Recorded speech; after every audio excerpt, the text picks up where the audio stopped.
Welcome back for a third time. I recorded this the first time, didn't turn off the sound suppression, so both my videos sounded like garbage.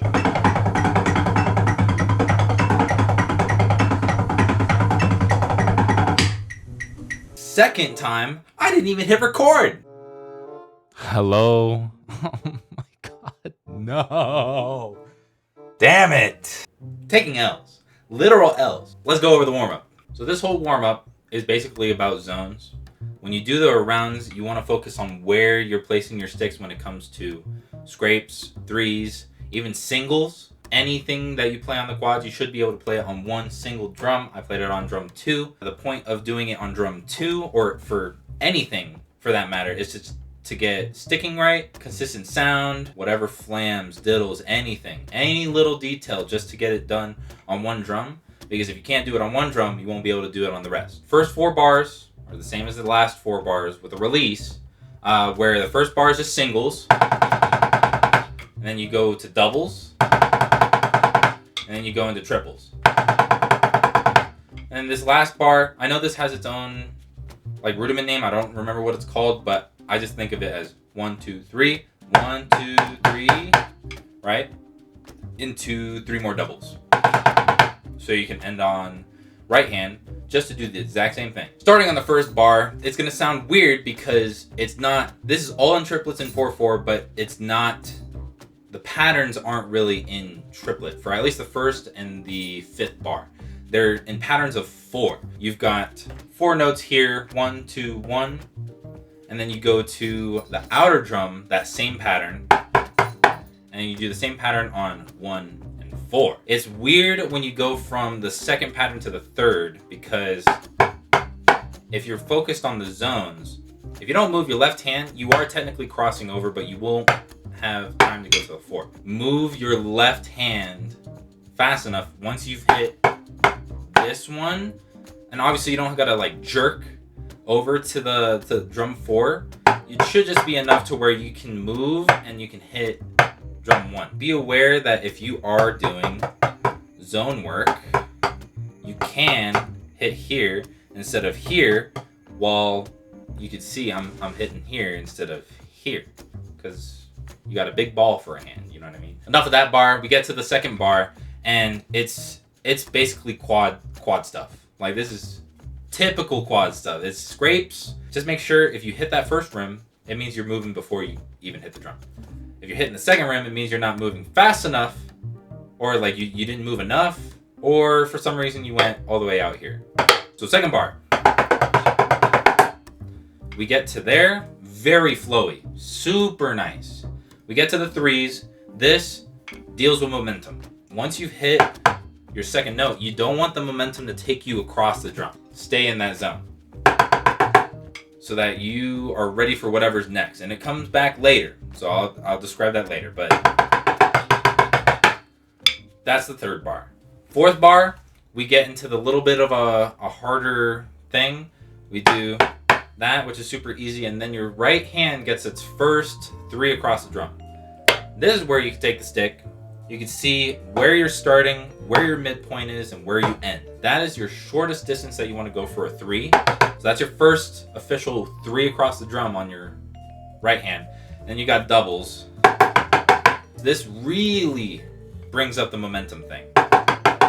If you keep on moving your left hand, thinking that you're going to keep going, like too much momentum, even on a 2, you're not going to be able to hit the next bar. The next bar starts with that. You just want to stay super tight so that you can just continue that bar. Think of it as like its own bar. We've got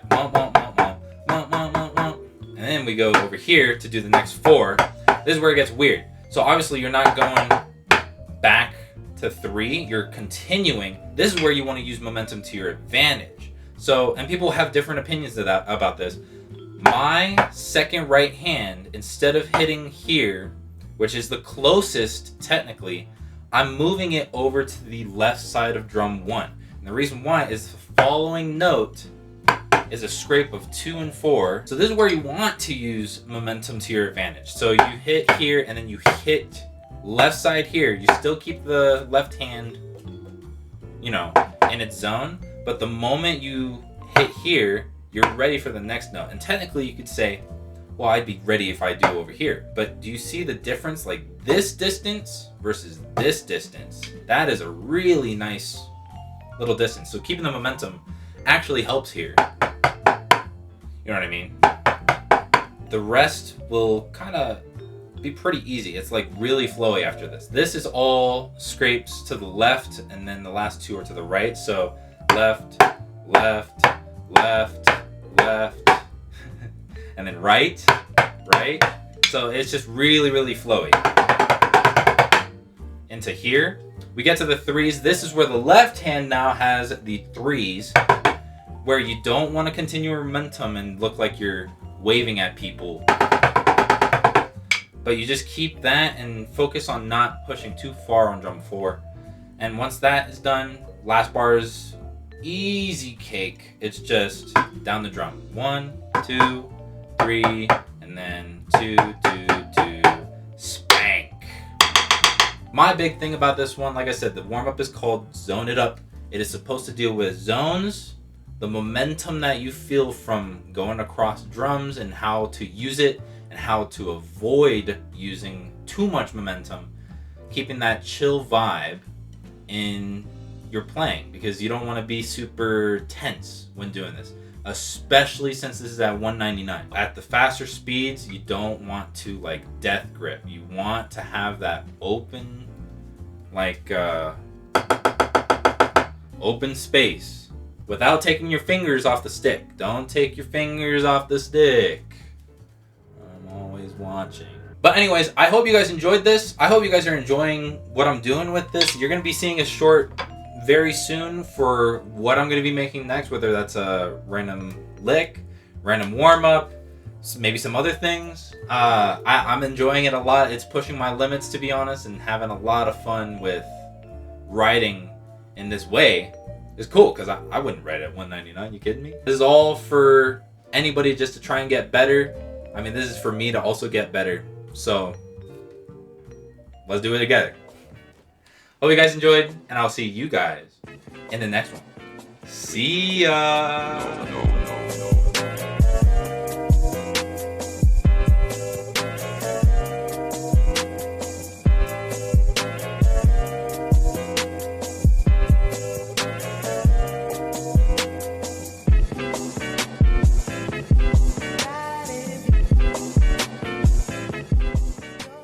Didn't forget to record this time. And where I noticed that I didn't record is because I pulled up this. Hold on. I said, let me give a little sneak peek. And then I started playing it, and then I looked down and I saw it wasn't recording. I was like, no! So here's your little sneak peek.